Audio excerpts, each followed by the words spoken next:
एक ब्राह्मण बालक था, बनारस से पढ़ करके गया। तो पिताजी ने उससे पूछा, पढ़ करके आए हो? बोले हाँ। गुरुजी ने सब पढ़ा दिया? बोले हाँ। बताओ पाप के बाप का नाम क्या है? तो ब्राह्मण बालक ढूंढने लगा सब जगह, पोथियां खोल खोल के। बोले गुरुजी ने ये तो नहीं पढ़ाया, पाप के बाप कौन है?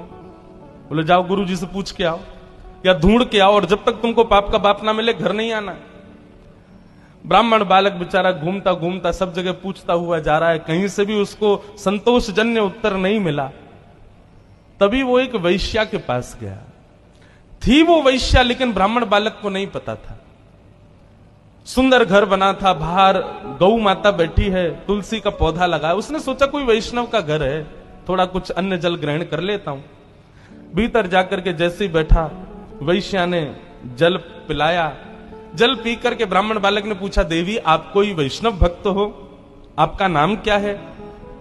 वैश्या ने अपना नाम बताया और कहा, मैं कोई वैष्णव नहीं हूं, मैं इस नगर की वैश्या हूं। जैसे ही बालक ने सुना वैश्या, पानी का गिलास दूर फेंक दिया।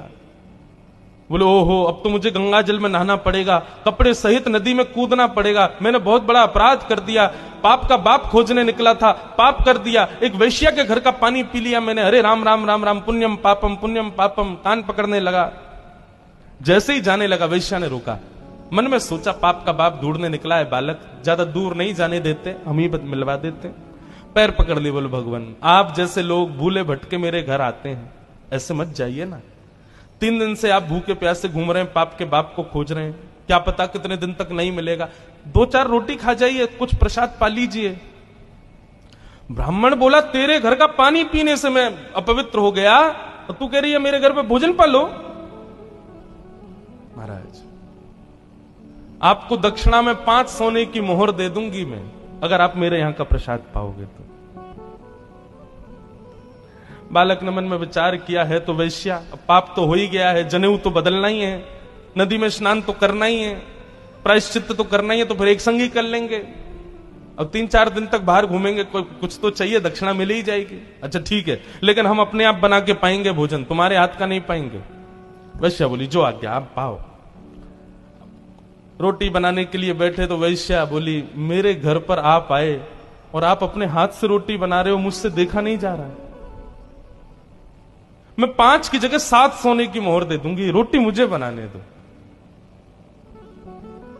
हाथ धो करके बालक उठ गया, बोले लो बनाओ। वैश्या ने रोटी आदि बना करके थाली में रख करके सन्मुख पधरा दिया। बालक जैसे ही पाने के लिए बैठा, वैश्या ने हाथ पकड़ लिया, बोले मेरा मन होता है मैं अपने हाथ से आपको खिला दूं। बालक बोला, भाग जाऊंगा यहां से, तुम्हारे हाथ का पाऊंगा मैं, तुम्हारे हाथ से खाऊंगा। 15 सोने की मोहर दे दूंगी मैं दक्षिणा में। बालक ने मुंह खोल लिया, लो खिलाओ।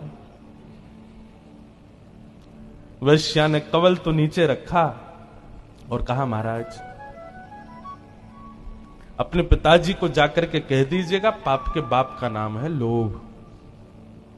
बताइए, आप मेरे घर का जल पीना पसंद करते हैं? कभी नहीं। आपको पता चल गया कि मैं वैश्या हूं, उसके बाद मेरे घर का भोजन पाना चाहिए था? नहीं पाना चाहिए था। मेरे हाथ की बनी रोटी खानी चाहिए थी? नहीं खानी चाहिए थी। मेरे हाथ से आपको खाना चाहिए था? नहीं। ये सब आपने क्यों किया? बोले तुम्हारी श्रद्धा। बोले श्रद्धा नहीं, झूठ मत बोलिए, सब दक्षिणा। महाराज पाप के बाप का नाम है लोभ। लोभ किसे कहते हैं? जितना प्राप्त हो उससे अति की कामना, इसको लोभ कहते हैं। पिताजी से जाकर के कह देना, पाप के बाप का नाम लोभ है। ब्राह्मण बालक ने वैश्या के चरण पकड़ लिए, बोले धन्यवाद, आप तो मेरी गुरु हो, मैंने आपको किस रूप में देखा, पर आपने तो मेरे चक्षु खोल दिए। इसलिए भैया जीवन में पाप से बचना है, लोभ से बचो। यदि कभी आपसे कोई पाप हो जाए तो एक बार एकांत में बैठ के विचार करना कि मैंने कब लोभ किया था। आपको पता चल जाएगा कि आपने लोभ कब किया, क्योंकि बिना लोभ के कोई पाप होता ही नहीं है।